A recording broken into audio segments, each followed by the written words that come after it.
Panginoon, salamat po sa nakalipas na gawain even sa pagkain na pinupay mo po. Ngayon po idadako kami sa aming pong ino-organize na men's fellowship at kasama po namin ang ilang kababayan. Dalangin ko po, patnubayan mo po ang inyong programa sa hapong ito, lalo na po ang pangangaral ng iyong salita, ng kapatid na Darwin. At kami po ay may matutunan, kami po ay magpalakasan sa isa't isa. Dalangin po namin ang buong maghapong ito, sapagkat ang lahat po ay aming hiling at dalangin na puno ng pagtitiwala at pasalamat, alang-alang sa pangalan po namin Panginoon Kristo. Amen. Amen. Okay, maaari na kayo magsipo. Introduce ko lang yung kapatid natin, ano? At kayo mga kababayan, huwag po kayo mainggit, magkakaroon din kayo by next Sunday, no? Kaya lang yung sa inyo siguro once a month.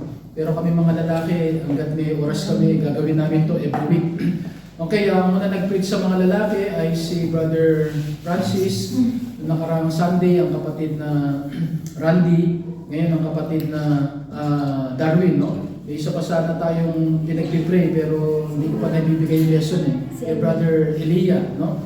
Pero pag hindi siya nakapag-preach, balik kay Brother Francis ulit yan, no? Para matrain tayo. Okay, so tawagin na natin ang kapatid na Darwin. Ikaw na bahala, pakinggan natin, mag-testimony siya, at the same time mag-preach siya ng salita niya. Okay, magandang oras na naman mga kapatid. Dapat tayo sa pangalawang service ng papuri sa ating Panginoon. Ang topic ko ngayon ay continuation din ng topic din ng Bro Francis at saka ni Bro Randy. Why is the church important to us? Bakit mahalaga ang iglesia sa atin? Bago ko umpisahan pala, sa Pilipinas pa lang parang nililigawan na ako ng Panginoon na mag-serve sa Kanya, pero hindi pa siguro oras, hindi pa hanggang sa napunta ako ng Saudi, ganoon din. Sumasali rin ako sa mga ganitong gawain.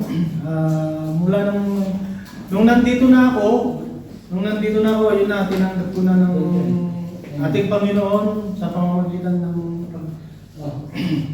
tanggap ko sa tulong ni Pastor Ed noong 2023 sa bahay sa ng mga tipo itong tinanggap ko po doon sa Kay Brother Amante pa kay Franz kay Lee sa tinitirahan niyo ngayon. Kay Brad hindi Kuya Des na kami. Ngayon hanggang sa nabautismo na ako, isa na akong ganap na miyembro ng iglesia.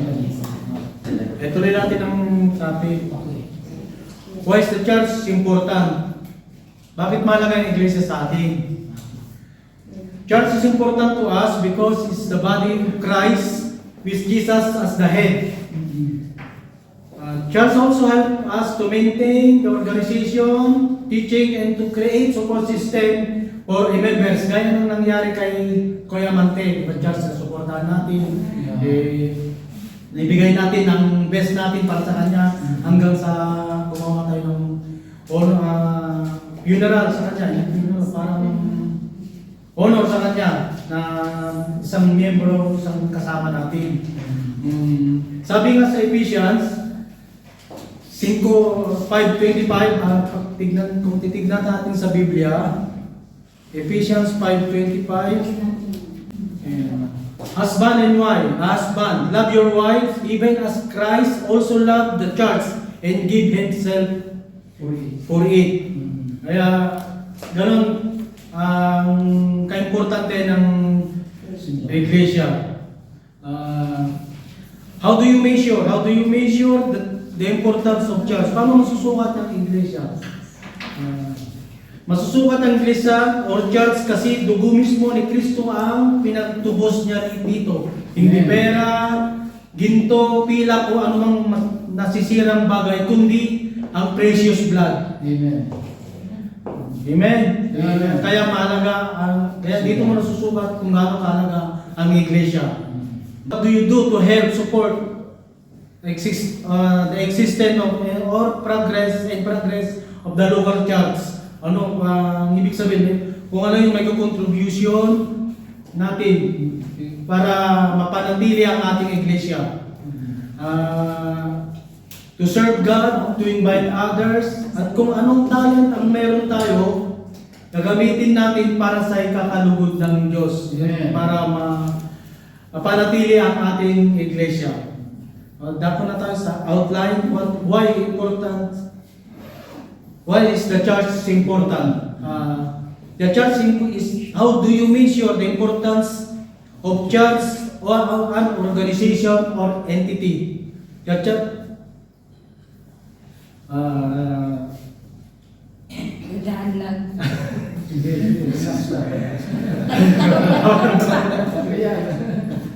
Tanong-tanong. ito lang. How do you measure an organization?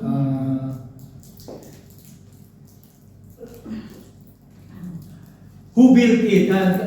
The church is important because who built it? Sino ang nagtatag dito? Sino ang nagtatag ng iglesia ito? Tignan natin sa Matthew 16:18. 16-18. Matthew, this is 18.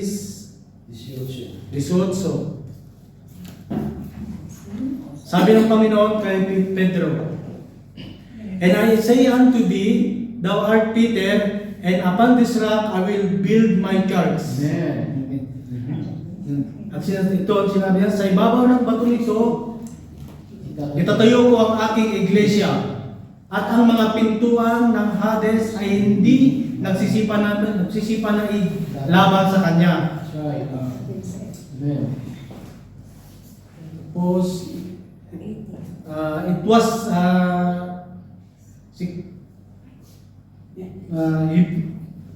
this Nakaban ka. Sasanay ka rin. Oo, Relax, sasanay ka relax. rin. this church is built by a greatest person. Tama. Greatest person. Kung ang mga presidente ay meron silang katangian na kung bakit natin pipiliin sa kanila, ito ang si Jesus Christ, kakaiba ang kanyang katangian na itinayo ng iglesia nito. Number one, sinasabi, he is the greatest person. Kaya kung sabihin nyo are the greatest above all, ikaw ang pinakadakila sa lahat. Amen. Pangalawa, he is God. Siya ay Diyos. Pangatlo, creator, manlilikha. Siya ang lumikha sa ating mundo. Man, Diyos na nagkatawang tao. Siya ay Diyos na nagkatawang tao. Savior. Tagapagpalaya, tagapagligtas, Redeemer. Savior means someone who saves you from danger. Kaya kung wala siya nanganganib ang buhay natin na pupunta ng impyerno, ngayon napalaya na tayo. Amen. Kasi alam na natin, tinanggap na natin siya,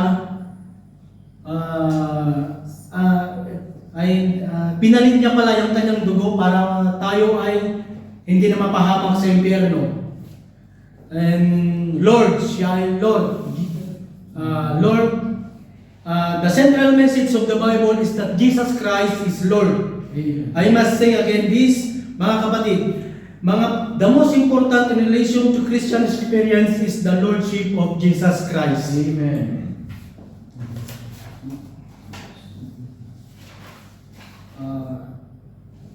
Tapos Roma number 2, what's price? What? No. Pangalawa, di ba? Who build? Yung una kanina, who built it? Tapos yung pangalawa, what the price paid for it? Titignan natin sa 1 Peter 1,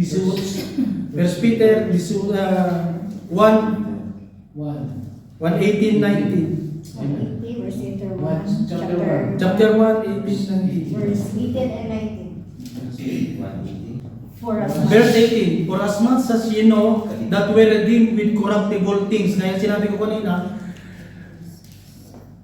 corruptible, binayaran tayo ng we redeemed with corruptible things.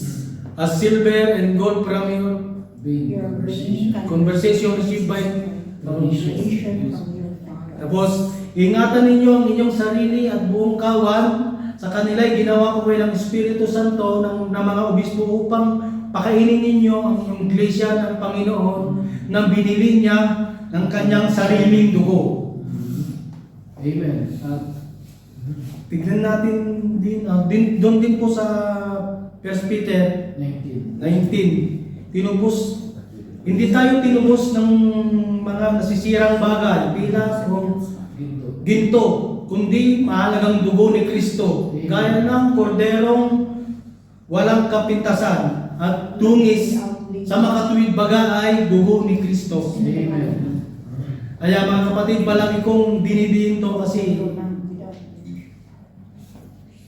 ang Kristo talaga ang siyang nagsikripisyo para sa ating kaligtasan. Right.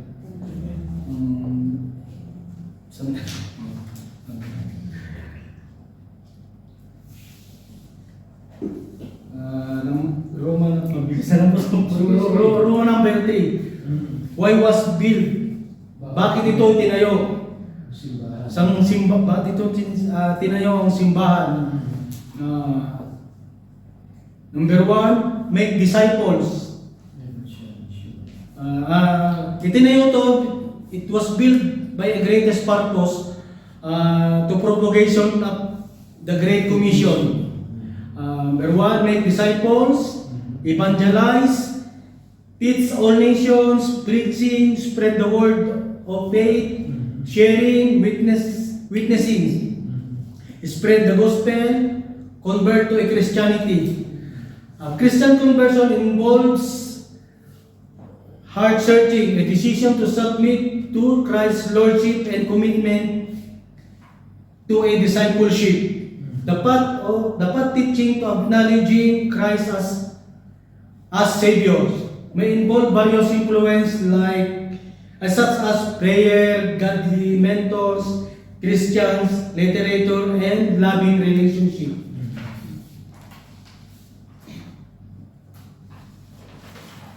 Pangalawa, baptize. Pagsunod sa kautusan. Si Kristo nagpabaptize din bago niya ginawa ang kanyang Amen. mission. Pangatlo, teach them. Ituro ninyo sa kanila ang kanilang ganapin na mga bagay na inutos ko sa inyo at narito ako na sumasa inyo palagi hanggang sa katapusan ng sanlibutan. Amen. Yan ang pangatlo, tapos conclusion. Sige na. Wala. Okay, sige. At least, nakakailang minuto ka na. Binigyan mo. 10 minutes pa lang. Sige, Conclusion na yan? Sige. Okay lang ba? Ayos yan. First class naman yan. Walang baka sa susunod yan. Taga na yun. Kasi sister lang ang tayo. 5 minutes. 5 minutes lang, tapos na eh. Kaya katabi ko sa'yo. Sige, tagalan mo sa conclusion ka. Tagalan mo. Conclusion. Basahin mo itong conclusion. Sige, basta. Let us convince the conclusion, itong conclusion ko, let us convince the importance of church in overall plan and purpose of God for men. Amen. Number 2, let us support the establishment of church in every locality. Palagi nating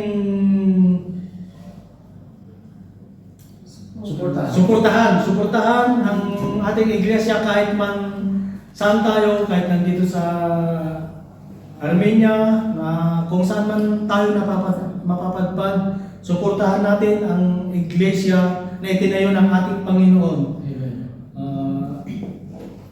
Tapos ito, let us do our part in helping our local church in Yerevan, Baptist Bethany Church in Mission in Yerevan. Mga kapatid, para mapanatili at mapalago natin ang ating iglesia dito sa Yerevan. Dapat suportahan natin ang iglesia dito, mag-invite, Amen. tapos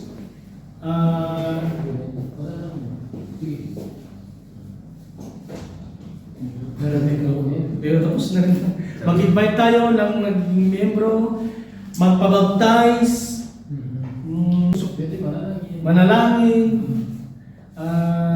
Kung may mga kakilala tayong hindi pa na-save, pwede nating tawagin para makapakinig sa salita ng Diyos. Kaya, Okay na. Okay ah. May oras ka pa ba? Wala pa ka 30 minutes. Wala siya. Ano ang maganda? Amen. Yun lang yan. Amen. Meron ka ano eh. Meron ka number 1 audience, si Sister Marcia. Salamat sa support. Ganun, kapatid, no? Ang Panginoon, salamat. At least ang nakita natin kay brother, meron siyang boses, ano? Para siyang si Ron. Kumbaga, yun yung advantage mo, kapatid, no? At saka, una pa lang naman yan. Ang tawag doon, a journey of 1,000 miles begins with one step. Hindi mo makakalimutan tong unang preaching mo na to, no? Buti nga, konti lang tayo eh. Mas kakabahan ka pagka marami, no? So, salamat. Practice lang. Ano yung kapatid, ang maganda dyan, nakita natin, ano, may yung sinceridad eh. Basta may sincerity ka, ngayon naka-outline ka muna. Pero sa susunod kapatid, pag natuto ka na, minsan nga, from the heart na eh. From the heart na, basta may isang burden lang na ibinigay ang Panginoon. So maganda yan. At least yung tema natin patungkol lahat sa local church, sa susunod na preaching nyo, kayo na ang mag-isip ng topic na gusto nyo talaga. Tulungan ko na lang kayong gumawa ng outline. No? So ngayon, parang ako muna yung nag-share ng outline, dinevelop nyo na lang. Susunod, pwedeng, Pastor, ito yung mas gusto kong maituro eh. Pwede ko kayong tulungan. Gawin na natin to every Sunday, maliban sa next Sunday. Bigyan natin ng ano yung mga babae. Pero nandito rin tayo. Kaya lang, kunwari lang babae tayo sa next Sunday para hindi sila maalangan. No? Again, expect natin si Sir Marcia na although ina-announce natin, baka kayo-kayo rin sa ladies. No, okay lang, kahit kayo-kayo lang. Ano? Basta simulan natin yung ladies. Kaya lang, bigyan natin ng priority yung lalaki. Kung pwede mga lalaki every Sunday, at least kayo once a month. Kasi lalo na pauwi ako ng ano nga, no? At least sinasabi ko, huwag niyo i-announce sa mga miyembro to, ha? Pauwi kami ng, pag nag-exit kami, mag-Dubai kami from there. Baka tumuloy muna kami ng Pinas, pero madali lang kami. Nagpaalam na ako kay Pastor Nable, no? Kahapon. No? Nasa Dubai pa siya. Yun doon nakadepende eh. Kung matutuloy kami, pumayag. Alam niya na may kailangan kami. Actually, isa sa lakad namin sa Pilipinas yung health. No, magpapa-blood test ulit kami sa Dubai, pero kung ano man yung sasabihin nilang gusto namin sa Pilipinas kami, yung doktor na magano ng gamot, mas tiwala kami sa Pilipinas. Then, may papuntang missionary din dito. Isang babae, pero baka makarating na yun mga bandang August na o baka hanggang December, depende. Tapos, pag wala kami, basta kailangan kayong tatlo, ikot-ikot kayo, pero pwede nating imbitahan once a month yung galing ng Gumri. Hindi magiging mabigat sa kanila yun. No? So, ganun lang. Siguro mawawala kami mga 2 buwan, 2 linggo sa Dubai, mga 1 month plus sa Pilipinas. Kailangan makabalik kami kaagad ng, sabi ni Pastor, hindi, no? Pastor, sige, pwede ka umuwi. Basta huwag ka magtatagal kasi yun nga kailangan dito. Ang anniversary natin, October. So, yun ang target namin na maging malakas tayo, maging marami tayo bago dumating yung anniversary natin ng October. Then si Pastor Nable, nakaplano na siya bumisita ng Disyembre. Baka gawin naman natin yung mission conference. So, lumalaki ang gawain. Lumalaki basta magtulong-tulong lang tayo. So, salamat. Iba-ibang personality ng preacher. Kita nyo, no? Kanina yung outline niya, minsan malilito ka sa ano mo, no? Pero pag sanay ka na, ano lang yun, paminsan-minsan ka na lang tumitingin doon, no? Pero maganda rin yung may outline ka para pag na-mental block ka, kahit basahin mo lang, hindi na sayang yung ano, no? Pero huwag kayong nakatali lang sa outline. Kung ano yung impress ng Panginoon, minsan, habang may nakikinig, nakita, impress niya, ito yung kailangan kong itiin. So salamat mga kapatid, di tayo gano'ng magtatagal. Mamaya may Bible study na naman kami mamayang gabi. Alam niyo ba yung isang Bible study, mas marami pa umaattend doon kaysa sa umaattend dito. Pero gano'n talaga, no? At least pagbigyan natin lahat. Ako, wala akong pakialam kung umaattend sila rito o hindi. Basta in-invite nila tayo, Bible study namin sila. No? At ganyan kakapangyarihan ang salita ng Diyos. There is power in the Word of God. Minsan baka iba ang motibo, kaya ka naimbitahan, pero at least nakinig sila. Minsan naman may attend dito, ibang motibo, kaya pumunta, at least nakinig sila. No? Hindi mababaliwala ang salita ng Diyos. So tayo tumayo, tayo magpasalamat.